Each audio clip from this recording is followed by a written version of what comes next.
दास्या संसर्ग दोषितः।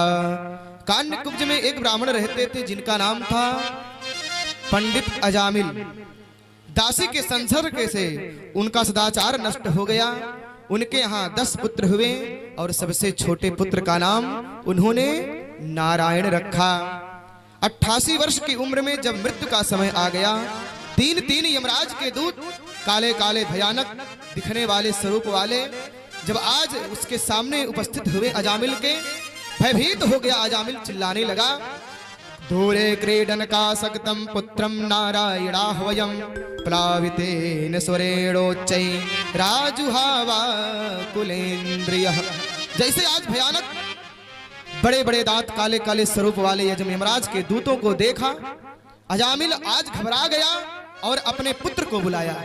देखिए संसार वाले क्या करते हैं, जब घबराते हैं, जब दुख में होते हैं तो अपने संबंधियों को ही बुलाते हैं। बुलाया आज अपने पुत्र को, बेटा नारायण 10वें नंबर के छोटे बेटे से ज्यादा प्रेम करता था। संतों के कहने पे उसका नाम नारायण रखा था। आज अपने नारायण को बुलाने लगा, बेटा नारायण कहाँ हो? देखो इतने भयंकर दिखने वाले मेरे प्राणों को खींच रहे हैं, बेटा रक्षा करो। और जैसे ही नारायण नारायण का शब्द उच्चारण किया, आज भगवान के पार्षद वहां पर उपस्थित हो गए। सुंदर पीले पीले वस्त्र धारण करके चतुर्भुज स्वरूप में सुंदर दिव्य दिखने वाले आज भगवान के पार्षद अजामिल के सामने प्रस्तुत हो गए। यमदूतों ने कहा, भैया आप पीले पीले 4 हाथ वाले आप लोग कौन हैं? विष्णु दूतों ने कहा कि मैं भगवान नारायण का दूत हूं, हमको विष्णु दूत कहते हैं। लेकिन भैया आप लोग इतने भयानक दिखने वाले काले काले कौन हो? कहा हम लोग यमदूत हैं। अच्छा तुम धर्मराज के दूत हो, धर्म दूत हो, तो क्या धर्म की परिभाषा जानते हो?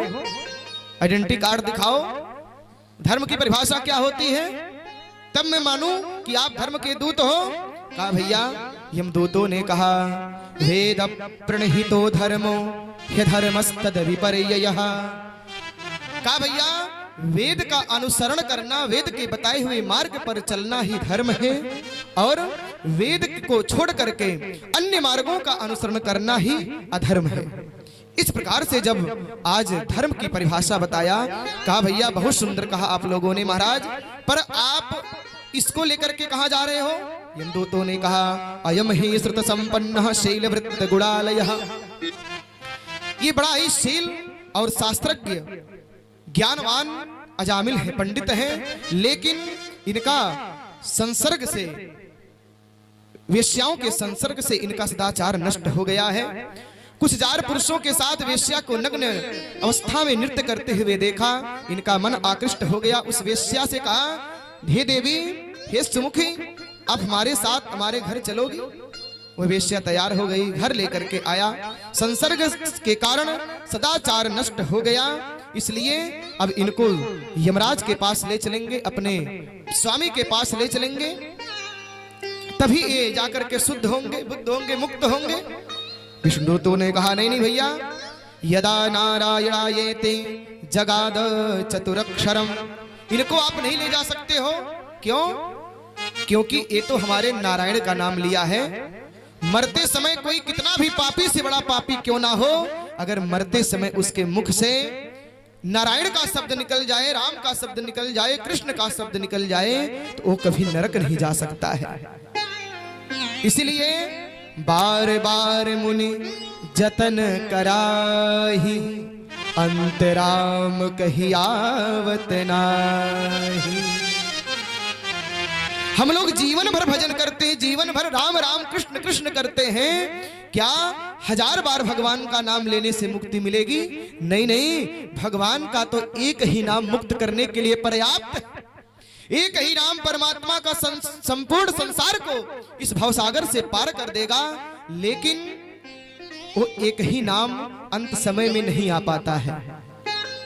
जब यमदूत आते हैं भयानक स्वरूप वाले, उस समय भगवान का नाम नहीं याद आता है, उस समय चिंटू का, पिंटू का, ये सब का नाम आता है ना। बेटा थोड़ा सा बुला दीजिए, हमारे बड़ी वाली पतोहू को उसको नहीं देखे अभी तक, मरने से पहले एक बार उसके मुख का दर्शन कर ले। क्या उसका दर्शन करने से मुक्ति मिलेगी? लेकिन लोग हम लोग यही सोचते हैं, बड़ी वाला बेटा अभी तक नहीं आया, बड़ी वाली बेटी नहीं आई, अरे कम से कम उसको देख ले, सुख से मर तो सके। अरे क्या उसको देखने से सुख से मर सकोगे? क्या तुम्हारी मुक्ति होगी? देखना है तो परमात्मा का दर्शन करो, कि वो परमात्मा का बेटा स्वरूप मेरे सामने नहीं आ पा रहा है। बेटा भगवान का कोई चित्र हो तो मेरे सामने ला करके रख दो, कम से कम उनका दर्शन करते हुए अपने प्राणों को त्यागूंगा तो परमात्मा का लोक मुझको प्राप्त हो जाएगा। इस आवागमन के चक्कर से मैं मुक्त हो जाऊंगा। बेटा भगवान का नाम तो एक बार कानों में सुना दो। क्या कोई ऐसा कहता है क्या? सब लोग कहते हैं संसार, क्योंकि उनको संसार में आना है। का इसको नहीं लेके जा सकते हो, मरते समय इसने मेरे नाम स्वामी का नाम लिया है, नारायण शब्द बोला है, इसको लेकर नहीं जा सकते हो। एक बार नारायण शब्द लेने से ये परम पवित्र हो गया। विष्णु दूतों ने डांटा यमदूतों को, सारे यमदूत वहां से भाग करके यमलोक आए। यह सब प्रसंग, यह सब बातें अजामिल चारपाई पे पड़ा सुन रहा है, खाट पे पड़ा है बेचारा, प्राण निकलने वाला है और सब सुन रहा दोनों कानों से। एक कानों के पास यमदूत बोल रहे हैं, एक कानों के पास विष्णु के पार्षद बोल रहे हैं। जब दोनों के आज शब्दों को सुना अजामिल, अरे शरीर कांप गया अजामिल का कि अब तक मैं क्या कितना कुकर्म किया। एक बार नारायण शब्द बोलने का इतना प्रभाव, भगवान के भजन में, भगवान के नाम में क्या इतना प्रभाव है। आज जब इस जीवन का सत्य उसको पता चला तो आज जैसे ही विष्णुदूत और यमदूत उसके पास से गायब हुए, अंतर ध्यान हुए, आज वह चारपाई से उठा और उठ करके हरिद्वार की तरफ चल गया। कहा भैया अब मैं इस संसार में नहीं फंसने वाला हूं, कि जग असार में सार रसना, हरे हरे बोल रसना, हरे हरे बोल।